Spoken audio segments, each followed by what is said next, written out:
Hey there, future nurses, and welcome. We are about to do a high-yield deep dive into perioperative care, focusing specifically on the concepts the NCLEX is absolutely going to test you on. My goal here is to break this all down so you can walk into that exam feeling totally prepared. Let's get right into it. So here's our game plan. We're going to walk through the entire surgical journey step by step, really zeroing in on your most critical roles as the nurse. We'll kick things off with a legal and ethical maze of informed consent, then we'll nail down pre-op prep, master that immediate post-op assessment, learn how to spot and act on the scariest complications, and wrap it all up by making sure our patient gets home safe and sound. Trust me, every single one of these steps is a potential NCLEX question. Okay, first up, a classic NCLEX scenario that gets right to the heart of your job as a patient advocate: informed consent. This is so much more than just getting a signature on a piece of paper. We're talking ethics, patient safety, and frankly, your nursing license. So picture this. You've got the signed form in your hand, everything looks good to go. But then the patient turns to you and says, I'm still not really sure about what is your priority action. This question really tests if you understand what informed consent truly means. Okay, listen up, because this is a classic NCLEX trap. When you sign that form as a witness, you are not saying you explained the surgery. You are attesting to two things. One, that the patient signed it voluntarily, and two, that they confirmed they understood what the surgeon explained. So the second your patient expresses any doubt or confusion, you have to hit the brakes. Your one and only job is to get on the phone and notify the surgeon. It is their responsibility to come back and clarify, not yours. And here's the golden rule. Never ever give any sedating medications before that consent form is signed. If you do, it's not valid. All right, consent is handled. Now we're shifting into the pre-operative phase. I want you to think of this as setting the stage for a perfect performance. Every single thing we do here is about spotting and stopping problems before the patient ever gets to the operating room. This checklist is your safety Bible, and every item has a critical why behind it. Why NPO for 6 to 8 hours? Because we're preventing a potentially fatal aspiration. Anesthesia relaxes the valve at the top of the stomach, and we cannot risk anything coming up into the lungs. Why have the patient void right before? To prevent accidental bladder injury or nicking during the procedure. And why a large bore IV, say an 18 gauge? Because you have to be prepared for the worst case scenario, which might mean giving blood or fluids fast. And of course, the moment those pre-op meds are on board, the side rails go up. No exceptions. Safety first, always. And this is just a brilliant example of thinking ahead. Why on earth do we teach these exercises before the surgery? Come on, you know why. Because trying to teach a brand new skill to someone who's in pain, groggy from anesthesia, and probably pretty scared, well, that's just a recipe for failure. You teach them when they are alert and can actually absorb the information. You're giving them the tools they need to prevent deadly blood clots and pneumonia after the fact. And right along with those leg exercises, you're going to teach them this simple but incredibly important technique. You show them how to hug a pillow tightly against their incision. This provides counterpressure, which does two amazing things. It dramatically reduces the pain of coughing, and it protects the wound from pulling apart. It's all about empowering them to clear their lungs without fear. A really thorough medication history is non-negotiable, and this table shows you exactly why. Of course, we know to ask about anticoagulants like warfarin, but the NCLEX wants to know if you're thinking bigger. Look at herbal substances. A patient taking something as common as ginkgo, ginseng, or even garlic supplements is at a much higher risk for bleeding. You absolutely have to ask about everything: prescriptions, over-the-counters, and herbals. It's a huge patient safety issue.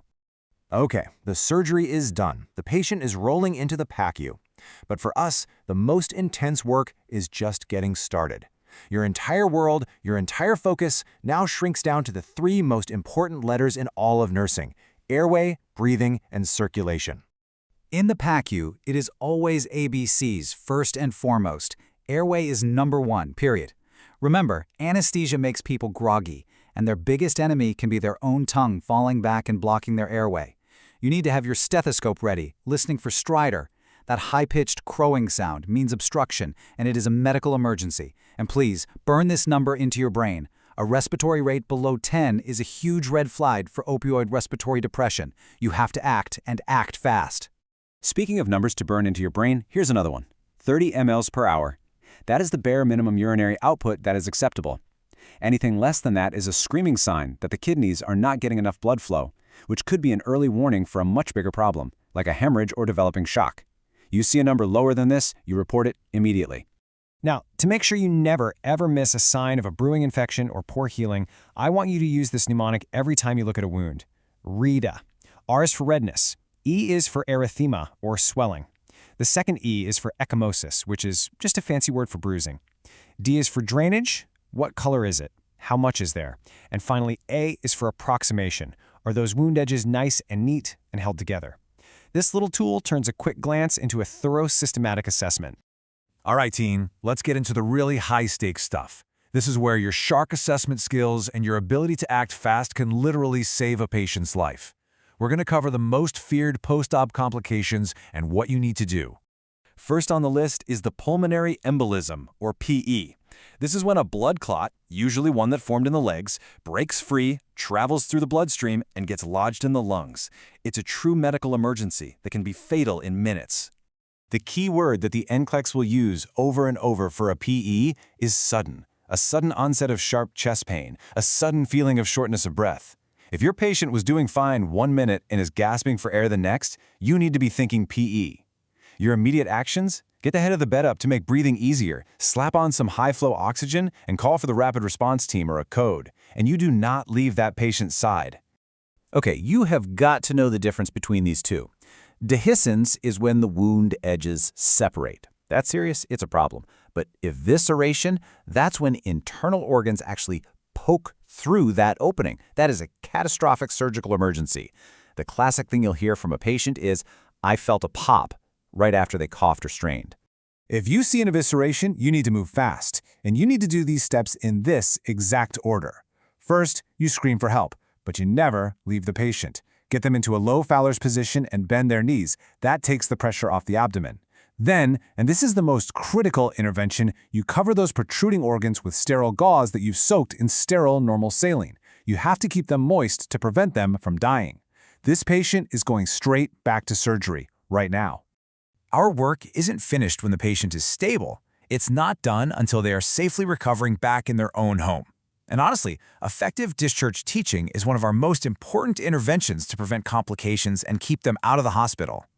And your instructions have to be crystal clear. Don't just say, "Take it easy." You need to say, "Do not lift anything heavier than a gallon of milk," which is about 10 pounds.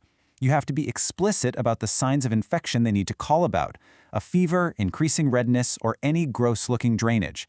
And that 24-hour rule after anesthesia, no driving, no making important legal decisions, that is a critical safety point you can't forget. Okay, let's lock in all this knowledge. We're going to go over one golden rule that you absolutely cannot forget, and then I'm going to hit you with an NCLEX-style question to really put your clinical judgment to the test. If there is one thing you take away from this today, let it be this. If your post-op patient suddenly becomes restless, anxious, or agitated, do not just write it off as anxiety. Restlessness is very often the first subtle sign that the brain isn't getting enough oxygen, either because of a breathing problem or because they're bleeding internally. It is a massive red flag that you can never, ever ignore. Okay, let's put it all together. You've got a post-op patient, just an hour out from a surgery. Which one of these findings is the most concerning and requires your immediate attention? Is it 1, a temp of 99.6, number 2, a BP of 100/70, number 3, a little bit of clear yellowish drainage on the dressing, or number 4, a urinary output of only 20 ml for the last hour? Take a second and think about it. If you pick number 4, you are absolutely right. Here's why. A low-grade temp, a BP that's a little on the low side, and some serious drainage are all pretty much expected right after surgery. But a urinary output of 20 ml is way below that critical cutoff of 30 ml per hour. It's an early warning sign that the kidneys aren't getting perfused, and that could mean your patient is heading towards shock. That is your priority. You know, this quote really sums up the why behind everything we just talked about.